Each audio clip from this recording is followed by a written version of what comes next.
Un cordial saludo al profesor y a los alumnos del curso de Electrónica Básica. Mi nombre es Stephanie Macedomilla, perteneciente al horario B601, y hoy les voy a explicar qué es un servomotor y su principio de funcionamiento. El servomotor es un dispositivo electromecánico que, mediante la modulación de ancho de pulso, o mejor conocido como PWM, nos permite controlar la posición angular y/o la velocidad del servo. Cabe mencionar que el servo son estas aspas blancas de plástico. Hay varios tipos de servomotores, los cuales podemos clasificar dependiendo de varios criterios. Por ejemplo, dependiendo de la señal, tenemos los analógicos y los digitales. Dependiendo el parámetro a controlar, tenemos lo de rotación continua y de rango de giro limitado. En estos podemos variar la velocidad, mientras que en los de rango de giro limitado podemos variar la posición del servo. Antes de explicar el principio de funcionamiento de este dispositivo, es necesario conocer los componentes que lo conforman. En este caso tenemos el potenciómetro, el cual hace un papel de sensor de posición, un motor de corriente continua, el cual se encarga de otorgarle movimiento al servomotor, un juego de engranajes, los cuales primero reducen la velocidad otorgada por el motor y segundo, incrementan el torque producido. En la base tenemos una tarjeta de control, la cual se encarga de hacer comparaciones constantes entre la señal de entrada y la posición para que al final envíe una respuesta al motor y éste haga mover los engranajes.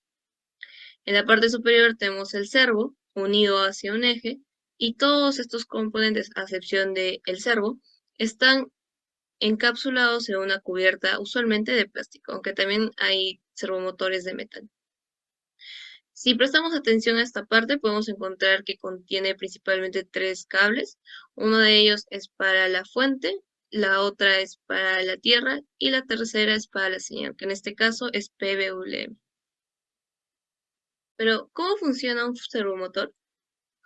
Cabe mencionar que usualmente los servomotores presentan una libertad de giro entre 0 y 180 grados, aunque en el mercado sí se puede encontrar algunos servomotores que permiten la libertad de giro alrededor de los 360 grados.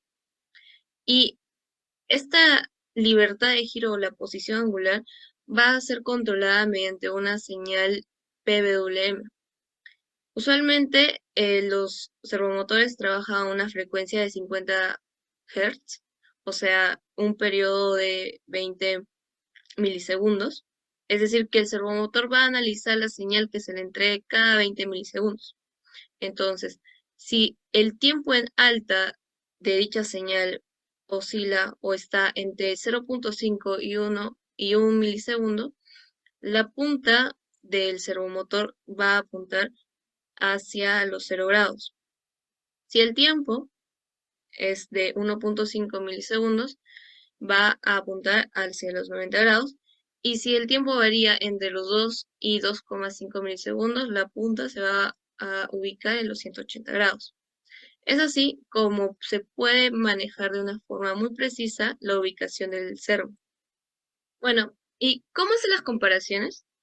Esto lo hace la tarjeta de control y lo hace mediante un potenciómetro, el cual juega un papel de un sensor de movimiento, bueno, un sensor de posición en este caso. Hay que recordar el funcionamiento de un potenciómetro, que básicamente consiste en variar la resistencia dependiendo de la longitud de la misma. Recordamos la ecuación de la resistencia y podemos ver que es directamente proporcional a la longitud del material. Entonces, girando o variando la posición de la aspa, podemos variar la resistencia. Y si variamos la resistencia, variamos el voltaje. Entonces, la tarjeta de control se encarga de hacer una comparación entre la posición medida por el potenciómetro y el voltaje previo. Algunas principales características técnicas que se tienen que tener en cuenta al momento de elegir un servomotor son el voltaje, que usualmente va de 4.8 a 6.2, una frecuencia que en general es de 50 Hz y que por ende nos da un periodo de 20 milisegundos, el torque y la velocidad. Es importante elegir un buen voltaje debido a que estas dos últimas características van a depender de esto. Por ejemplo, el torque de este modelo es de 2,5 kilogramos por centímetro a 4,8 voltaje. En el caso que se aumente o disminuya, este valor de torque y de velocidad van a variar. Cabe mencionar también que la duración de los pulsos, la frecuencia y los colores de los cables van a variar dependiendo de la marca. Bueno, vamos a detallar un poco más lo que es el torque, ya que este suele ser uno de los usos principales del servomotor, llegar a mover otros tipos de componentes, así que es necesario saber qué tanta carga le podemos poner al servomotor. En este caso, el dato que nos otorga la datasheet es que puede mover hasta 2,5 kilogramos por centímetro. Es decir, que a 1 centímetro de distancia desde el eje podemos poner una carga de 2,5 kilogramos. Si decidimos variar la longitud o la distancia a la que se encuentra dicha carga, el peso va a variar. O sea, este valor va a variar, ya que estamos midiendo el torque, más no la fuerza. Los usos comunes del servomotor usualmente van enfocados a aquellas actividades que requieren de un control preciso de la posición, como pueden ser los aviones radiocontrolados, la apertura y posición de los ascensores, algunos reproductores de discos, y en cuestión de robots se usa en aquellos que necesitan un sistema de prendido y apagado bastante fino. Bueno, esto sería todo. Gracias.